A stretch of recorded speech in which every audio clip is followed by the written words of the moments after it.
Lalu bagaimana kata Tuhan? Pada pertama kali saya dilihatkan, Mama sudah di dalam peti mati.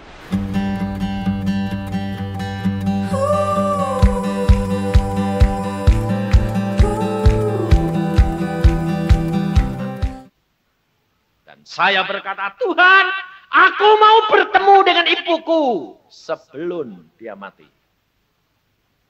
Lalu Tuhan berkata lagi setelah 1 bulan, kalau engkau mau bertemu dengan ibumu, pulang sebelum bulan ini.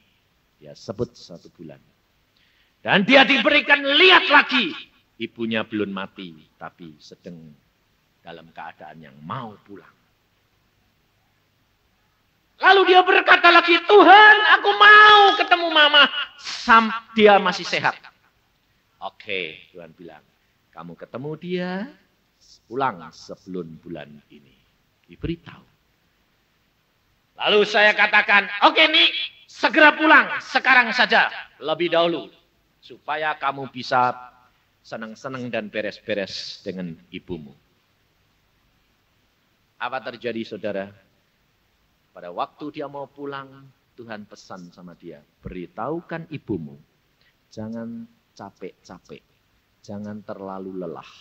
Sebab kalau terlalu lelah, waktunya akan disingkat karena jasmaninya tidak mampu.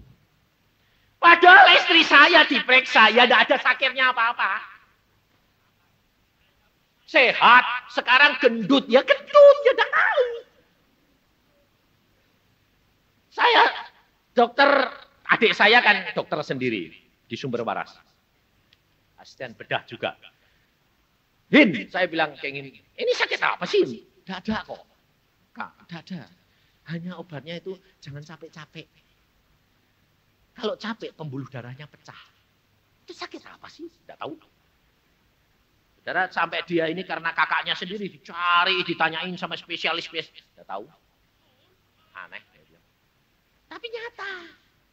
Lah saya tidak pusing. Tidak usah pusing. Itu urusannya Tuhan. Kalau harus pulang-pulang. Dan pada waktu ke Australia, ternyata dia tidak sadar bahwa dia ini terlalu capek. Ngurusin barangnya anaknya ke Belanda, ngurusi barangnya sendiri ke Australia. Lelah. Di Australia datang 1 hari langsung retreat, tempatnya dingin, makannya enggak seneng enggak. Lu suka karena makanan enggak suka dia dan enggak ada nasi. Wah, akhirnya dia jatuh sakit. Selesai retreat, saya lihat, sakit. Dia bilang, Pak, pulang ke Sydney cepat, Pak. Kenapa? Aku udah kuat, Pak. Oke, saya minta diantar adik saya, pagi-pagi saya pulang. Sampai di sana, sore hari saudara tahu, saya ini ngelayani orang yang sakit mau game itu banyak. Jadi pada waktu saya sore hari, saya lihat istri saya, mau game ini orang. Saya lihat dia kaget. Tuhan, langsung saya ngomong, Tuhan, istriku ini mau pulang. Saudara tahu, pembuluh darahnya sini dan seluruh tubuhnya pecah semuanya. Perdarahan di bawah kulit semuanya. Dan ini pecah, matanya buta. Dia berkata, loh Pak, aku kok tidak bisa lihat. Saya bilang, tutup mata, ucapkan syukur. Karena pembuluh darahmu pecah semuanya. Waktunya sudah singkat, kamu segera pulang. Dan dia berkata, pantesan, aku kok ringan, badanku naik turun. Bayangin saudara, sudah naik turun lagi. Loh badanku kok jadi ringan Pak? Iya, karena waktumu sebetulnya sudah singkat. Loh aku mau pulang ke sini. Saya bilang, pulang di Australia, pulang di Indonesia, sama saja. Toh kita ketemu di Firdaus. Bisa? Dan kamu boleh tanya istri saya tidak mengeluarkan air mata. Saya percaya Allahku akan melakukan segala perkara yang terbaik untuk anaknya. Saudara tahu? Kehidupan kekristenan harus benar-benar jalani dan lakukan firman Tuhan. Hidup untuk Yesus, mati adalah satu keuntungan. Jangan tanya-tanya lagi, jangan ragu-ragu lagi. Coba ibu tadi, iman percayanya naik turun, akhirnya menderita toh. Gepeng enggak ya? Gepeng Bu ya. Sesak napas, bingung. Cari dokter sana, cari dokter sini. Loh, betul enggak? Saya kalau ngomong ini belak-belakan sebabnya Pak. Sebab saya sendiri ngadepi begitu. Kalau saya ngajari orang ya begitu. Di sini itu sama, ada orang satu. Saya tidak mau karena sebut karena orangnya itu masih malu-malu. Dia juga punya kanker ganas. Dokter mengatakan ini kanker paling ganas di payudaranya. Buka diambil, wah sakbal. Paling ganas, paling cepat 3 bulan. Waktu dia telepon saya sendiri, siapa kamu? Oh saya ini. Oh, Lalu saya berdoa, Tuhan ini bagaimana? Pak Yusa, apa yang saya harus lakukan? Langsung saya ngomongnya apa? Wes siap mati po durung kowe. 3 bulan bakal mati, sekarang mati, setahun mati, sama saja. Kamu sudah siap enggak dengan Yesus? Jawabnya tidak langsung. Kenapa? Kaget. Lah wong telepon maksudnya itu tanya, kok malah dijawabnya sudah siap mati Pak Bro. Setelah delok anteni, saya bilang Tuhan ini dia takut ini. Ini orang takut. Pasti takut ini. Saya di Bandung telepon. Bagaimana? Ya wis tak pikir-pikir ya memang benar ya Pak. 3 bulan ya mati ini mati ya. Sudah. Sedia? Sedia. Dokter bilang apa? Operasi. Lah kamu sedia mati enggak? Nah, dokternya janji kalau dioperasi hidup enggak? Ya enggak janji. Ya wes, enggak usah operasi, saya bilang. Lah ya toh, dokternya enggak jamin kok. Wong dia bilang itu kanker terganas. Ini orangnya ada di sini, tapi saya enggak mau ngasih tahu. Lah, langsung dia berkata, begitu saya berkata, mulai sekarang bangun pagi, sembahyang, baca Alkitab. Kalau sudah waktunya pulang, pulang. Kalau Tuhan mau jamah, sembuh. Tidak usah takut. Ya, Pak bisa. Wes, mati hidup. Mau berani, berani. Berani. Loh, sampai sekarang sudah setahun. Malah lemu, malah sehat. Loh. Sama sekali tidak dijamah dokter kembali. Dan tidak pakai obat lagi. Tergantung iman percayamu toh. Kalau kamu yakin, bisa enggak? Bisa. Alkitab yang berkata, bukan saya. Dan kalau saya ditanya, saya cuma tanya sama Tuhan. Tuhan apa yang aku omongkan? Omongin, katakan. Berani enggak? Kalau berani, aku jamah. Nah, ternyata dia berani, ya biarin. Nah, nyatanya, sayang saya ketemu ya, lihat. Lupa beres ya sopor. Saudara tahu bahwa Allah itu Allah yang luar biasa. Tetapi kita kerap kali dikuasai dengan pikiran kita takut. Dan pada waktu itu istri saya bilang, yang saya kalau manggil dia kan sayang. Dia bilang gini, yang kamu siap-siap. Saya bilang, sebab waktumu sudah singkat. Anak saya dari negeri Belanda entrokal. Papa, mama ada apa? Kenapa? Aku lihat kaki mama sudah menginjak ambang pintu surga.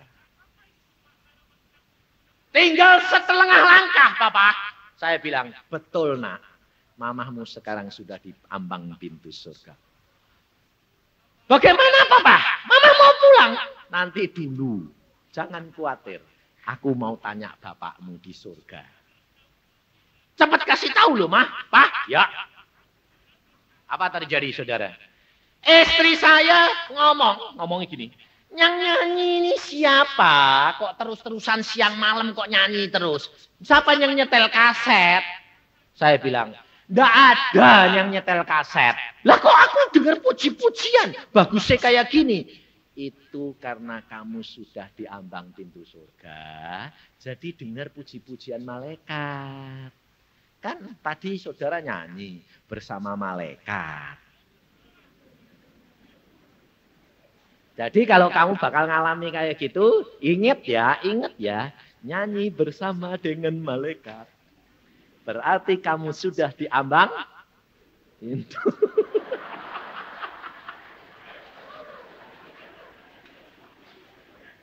Hal ini saya tahu kenapa saya ngalami sendiri. 6 bulan saya waktu di Irian Barat. Karena saya di Irian Barat sendirian, Yesus itu kasihan. Setiap jam 12 malam sampai jam 2 malam saya dibangunkan.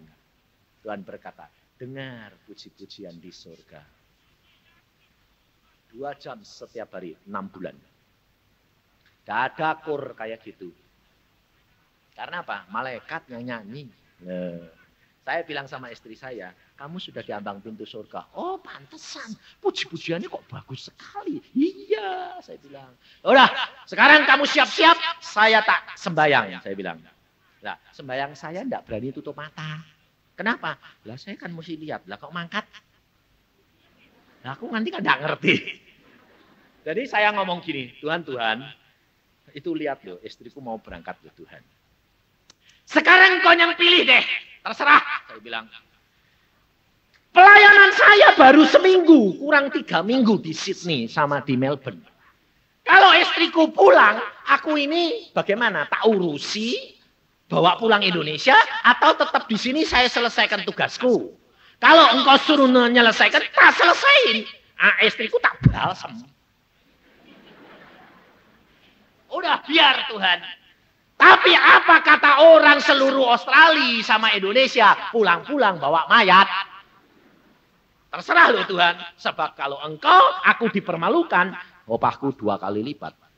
Catatan, saya bilang. Lalu yang kedua saya bilang, kalau istri saya harus saya bawa pulang, berarti pelayanan saya 3 minggu batal. Betul enggak? Dan apa kata Tuhan? Bukankah saya ke Australia sudah seizinnya? Terserah. Apa kata Tuhan, saudara? Kalau engkau hidup dengan Tuhan luar biasa, saudara. Roh Kudus bicara jelas. Ngomong jelas sekali. Yusa, kamu sekarang minta kepada Bapakmu di surga. Bapak sudah siap untuk mengabulkan setiap permohonanmu. Bayangin. Saya pada waktu itu, apa langsung minta? Enggak, malah tanya. Tanyanya begini, Tuhan Roh Kudus, lah aku minta apa? Loh, saudara tahu, segala sesuatu belajar berkomunikasi dengan pimpinan Roh Kudus. Bisa? Ayo, ngomong sih gampang, coba ngalami. Maka dari itu saudara, hidup kekristenan ini harus dipraktekkan. Kalau engkau mengasihi Yesus benar-benar, engkau akan melakukan firman-Nya. Dan Yesus sudah berkata, percayalah kepadaku, kata Tuhan. Kuk yang kupasang kepadamu enak dan ringan. Dan itu saya alami. Kalau Tuhan sudah mengukur bahwa aku harus ditinggal istriku, saya pun akan sanggup mengangkat beban yang Tuhan berikan kepada saya. Karena Yesus sudah berkata, enak dan ringan. Maka seorang hamba Tuhan dari Bandung juga, Andreas, bilang begini, Pak Yusa, jangan dong. Istrimu, kenapa kamu ribut-ribut kayak begitu? Saya bilang, nggak enak Pak. Saya ini loh Pak, ditinggal istri, setengah mati. Maksud saya itu jangan Pak, mintaan Tuhan Yesus supaya tambah, supaya kamu ini nggak dikejar-kejar perempuan. Karena susah Pak, saya bilang. Kamu pada waktu ditinggal istrimu, kamu tidak ada jaminan. Karena kamu tidak minta jaminan Yesus. Beda dengan saya. Kenapa saya tidak minta? Karena saya berkata kepada Tuhan Yesus, kalau istriku engkau ambil, engkau jamin saya Tuhan. Dan saya hidup hanya untuk Yesus dan anak-anakku.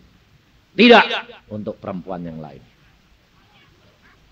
Kalau Yesus tahu bahwa aku nanti dikejar-kejar jatuh, istriku mesti diperpanjang dong. Nah, iya dong. Kalau diperpanjang, saya minta jaminan. Dia tidak akan jatuh. Loh, cara hidup dengan Yesus harusnya begitu, saudara. Segala perkara serahkan dia, kembalikan kepada dia, karena dia yang punya hidup ini. Ini hidup di dalam Yesus.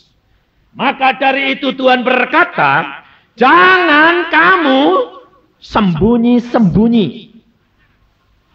Jangan mulai memikirkan perkara-perkara pengorbananmu dan perkara-perkara persembahanmu, perkara-perkara yang engkau perbuat, perkara-perkara yang engkau janjikan kepada Allah dengan cara berpikirmu sendiri.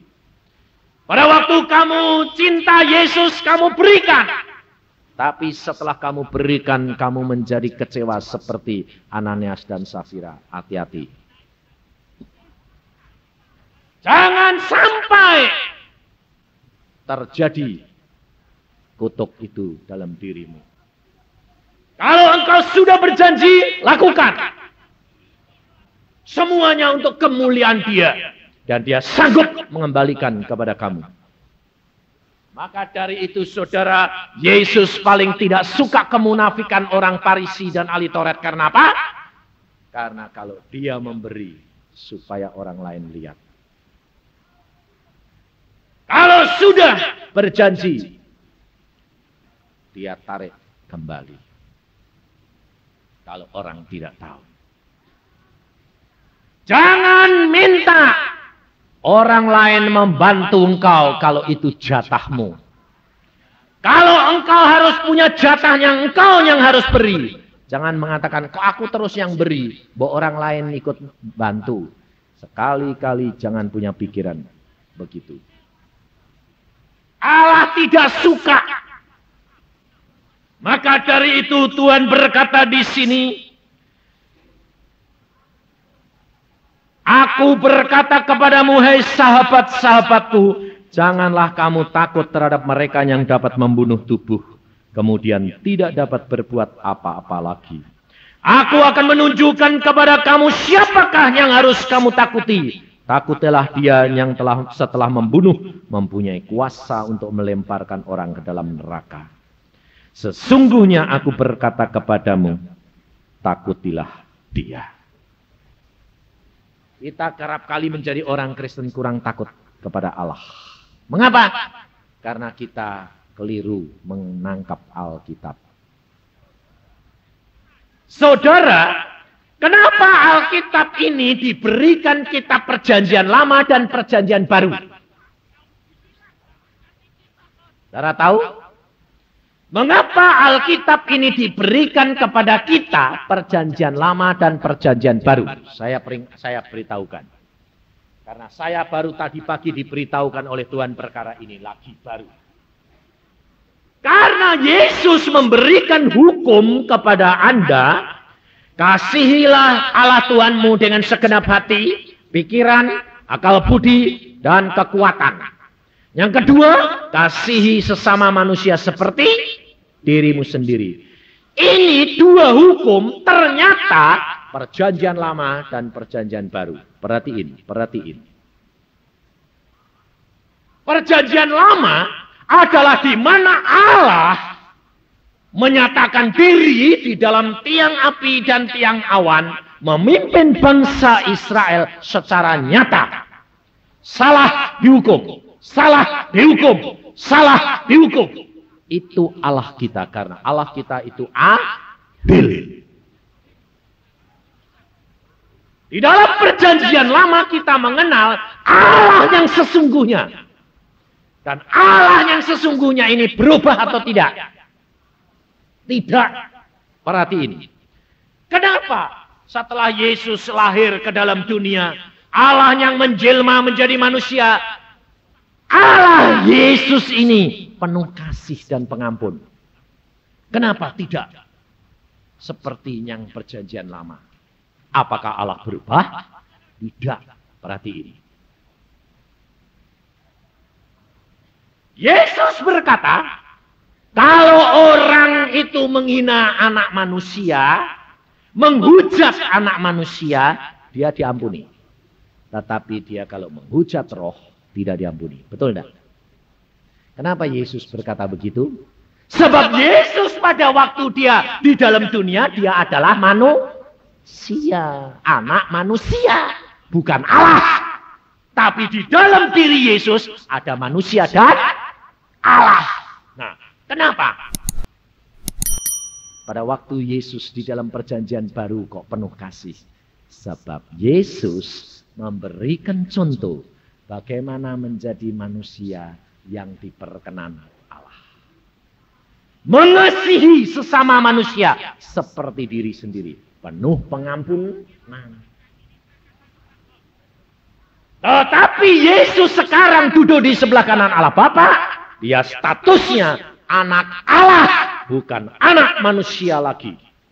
Dan perhatikan, Yesus sudah menyerahkan kemanusiaannya sebagai anak manusia pada waktu dia di atas kayu salib. Dia ketemu ibunya dan Yohanes. Coba kita lihat di dalam Injil Yohanes. Di dalam Injil Yohanes pasal yang ke-19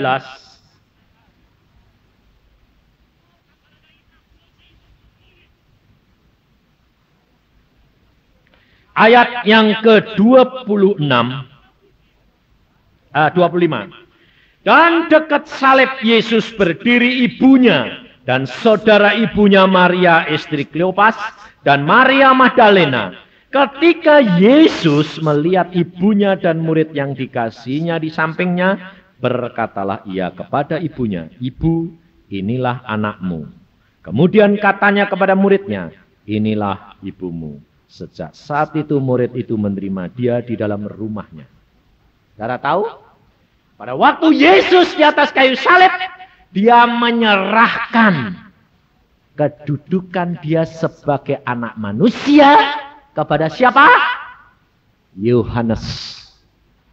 Dan mulai saat dia mati, kemudian dia bangkit, dia bukan anak manusia lagi, tapi dia adalah anak Allah.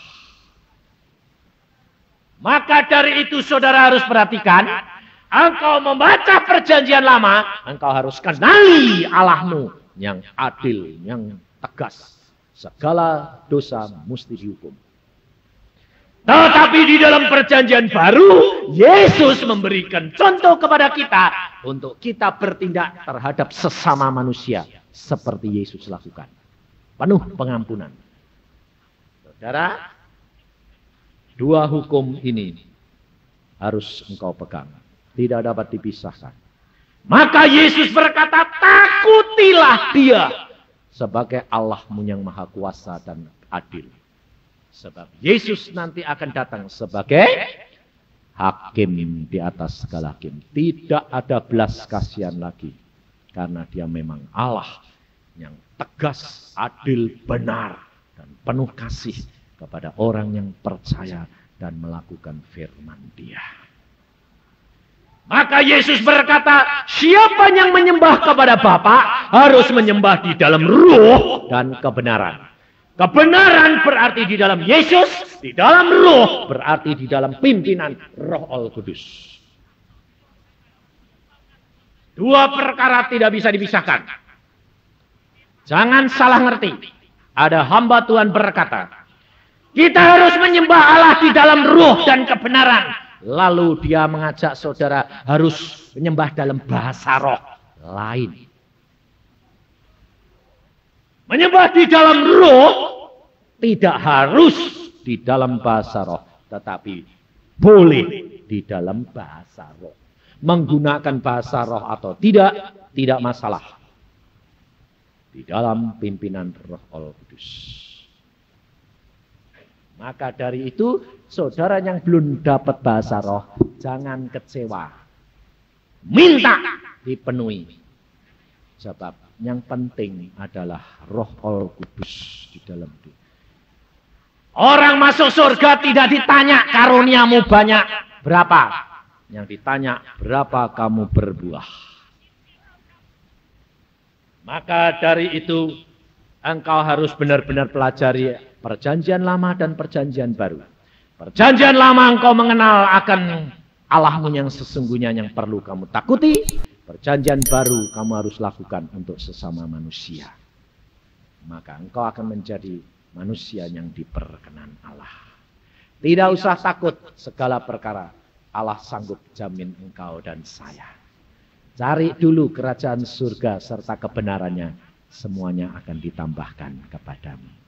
Amin. Mari kita berdoa.